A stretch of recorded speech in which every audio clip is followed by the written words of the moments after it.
Good afternoon, kakabsat, yung kabarehan. Ito na po yung aking mga ginagawa. Pwede po kayong maggawa ng ganito. Pwede rin kayong magtinda ng ganyan. Ito po yung ginagawa ko kanina na dahon ng malunggay, kakabsat. Ayan. Ibinilad ko po, tapos yung lutong na. Blininder ko po, tapos ito na.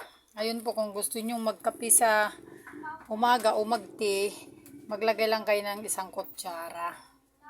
Pwede rin din naman ng malamig na tubig na may yelo, parang pinaka-juice, tapos patakan nyo ng konting honey para may tamis siya at napakasarap kakabsat na maraming maibigay na benepisyo sa ating katawan. Tignan nyo nga, malunggay, pero ganito ang nagagawa kakabsat.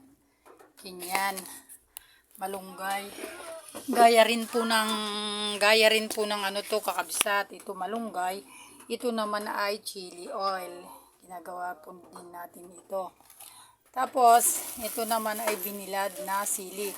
Pwede rin din naman natin ito na i-blender. Tapos, pag nagluluto ka, ginagawa mo na lang pong panggisa-gisa na may maanghang. Ito naman po ay binilad na talbos ng kamuting kahoy. Pag naggata ka ng daing, kakabsat o gulay, pwede mong ilagay ito, lagyan mo siya ng dilis. At ito naman ay gabi na tangkay na binilad, kakabsat. Ito, yan. Ito naman yung dahon niya, kakabsat, ng gabi. Yan. Kaya nagbibilad ako ng ganito kasi pang-stock. Pwede tayo na pagtagulan na at walang ulam. Kung may karni kang taba-taba, pwede na po ito. Ito naman ay dahon na ng malunggay. Kaya yung dahon ng malunggay po, ayan, nabinilad na po yan. Ito na po yon ginawa ko kakabsat. So, yan po ang ating ginagawa. Pag wala po tayong ginagawa kakabsat, ganyan ang ginagawa ko. Yan po lahat ay pwede nyo rin din gawin kayong mga nanay. Yan po. At saka itong luya rin na ito, sa turmeric na luya. Pwede rin itong hiwain nyo. Tapos ibilag. Pag ito yun ay blender mo, gawin nyo rin tea. Yung turmeric kanila kakabsat. Ganito lang po yung aking ginagawa. So, ganyan kakabsat, pwede kayong magtinda niyan.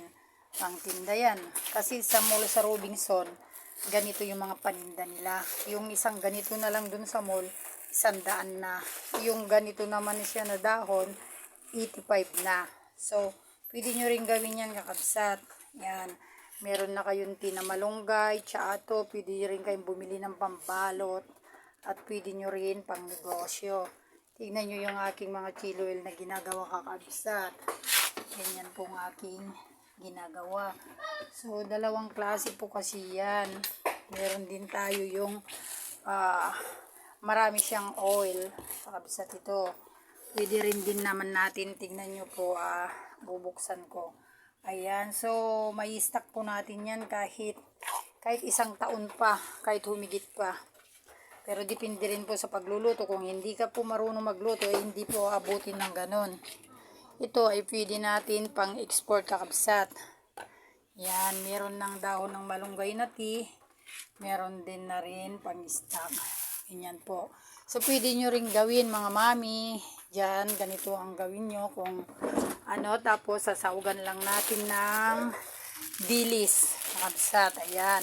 Ang dilis na ito ay siyang magsisilbing pang sahog dito sa ating mga ito po, at saka yan katawan ng gabi at saka yung dahon niya, yan kakabsat. Ito naman yung isasahog natin sa gata. Oh, kanyaman manyaman kakabsat. Ganun yung gawin nyo. Meron na tayong chili oil na panggata doon. Meron pa tayong tea. Yan kakabsat. So, napakaganda pong idea po ito kung gagawin yung mga mami. Yan po ang ginawa ko magapon. Ngayon umulan na, inalis ko na. Yan kakabsat. So, sana naibigan nyo ang aking munting video na pwede nyo rin pong gayahin mga mami kung wala kayong ginagawa. ganito ang gawin nyo para hindi sayang ang oras natin. Thank you po sa inyong panonood. God bless you all.